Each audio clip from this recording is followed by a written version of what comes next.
अध्यक्ष महोदय, मंत्री महोदयांनी अत्यंत चांगलं असं उत्तर दिलेलं आहे आणि अनाथांसाठी जो खूप महत्त्वाचा निर्णय झालेला आहे आणि त्याची प्रभावीपणे अंमलबजावणी करण्यात येईल, इम्प्लिमेंटेशन करण्यात येईल असं माननीय मंत्री महोदयांनी सांगितलेलं आहे. परंतु या निमित्ताने मी एक मंत्री महोदय फक्त आपल्याला लक्षात आणू इच्छितो की बाल संगोपन योजना जी अत्यंत चांगली अशी योजना आहे, या बाबतीत बऱ्याच वेळा प्रश्न सभागृहात सुद्धा प्रश्न उपस्थित केलाय आणि फील्ड लेवलला सुद्धा मॉनिटरिंग करण्याचा प्रयत्न करतोय मॅडम. तर याच्यामध्ये अनफॉर्च्युनेटली प्रॉब्लेम असा आहे की जसं माननीय सदस्यांनी सांगितलं की ही योजना अत्यंत चांगली आहे. ज्या आई किंवा वडील दोघांपैकी एक त्यांचं मृत पावलेले आहेत त्यांनाही बालसंगोपन योजनेचा फायदा देतो. परंतु याच्यामध्ये दुर्दैव असं आहे की 2-2, 3-3 वर्षाची प्रकरणं पेंडिंग आहेत आणि याची फील्ड लेवलला कुठल्याही प्रकारची मॉनिटरिंग दुर्दैवाने होत नाहीये. त्यांचे लाभ मिळायला त्यांना 2-2, 3-3 वर्ष डिले होतोय.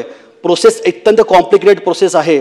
माझी या निमित्तानं माननीय मंत्री महोदयांना विनंती आहे की ही जी प्रोसेस जे सांगताय ती सुलभ करण्यात यावी आणि ह्या बालसंगोपन योजनेसाठी आपण एक मंथली, एक महिन्यासाठी 15 ऑगस्ट ते 15 सप्टेंबर असा एक महिन्याचा पूर्ण राज्यभर एक कार्यक्रम राबवावा की ज्याच्यामध्ये सगळे बालसंगोपनची सगळे अर्ज, जी प्रलंबित अर्ज आहेत ती प्रोसेस करण्यात येतील आणि जे पात्र लाभार्थी त्यांना लाभ देण्यास सुरुवात होईल. धन्यवाद.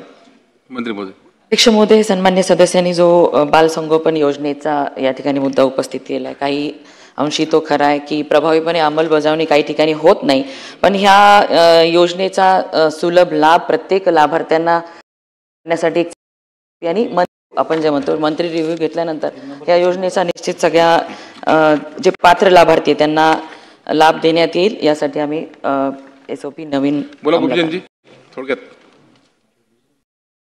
सन्माननीय आमदार महोदयांनी एक प्रश्न उपस्थित केला होता की अनाथांचं 1% आरक्षण निश्चित झाल्याच्या नंतर बिंदू नामावलीमध्ये ते दाखवलेलं नाही.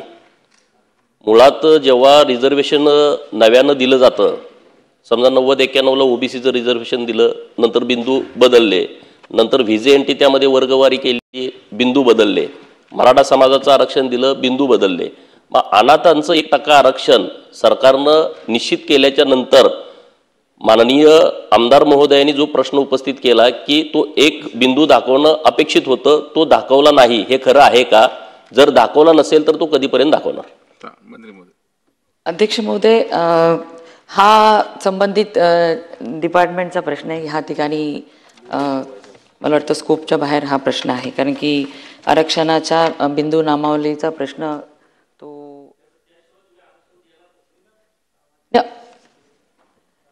सामाजिक न्याय विभागाचा हा प्रश्न आहे, त्याच्यामुळे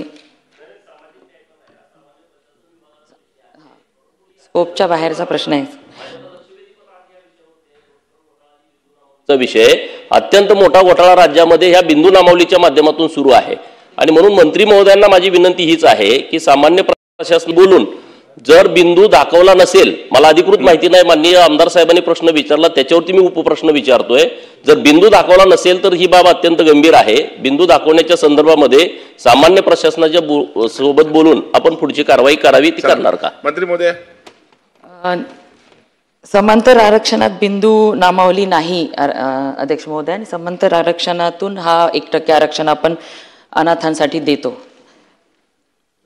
चला ठीक आहे, पुढे जाऊया. आता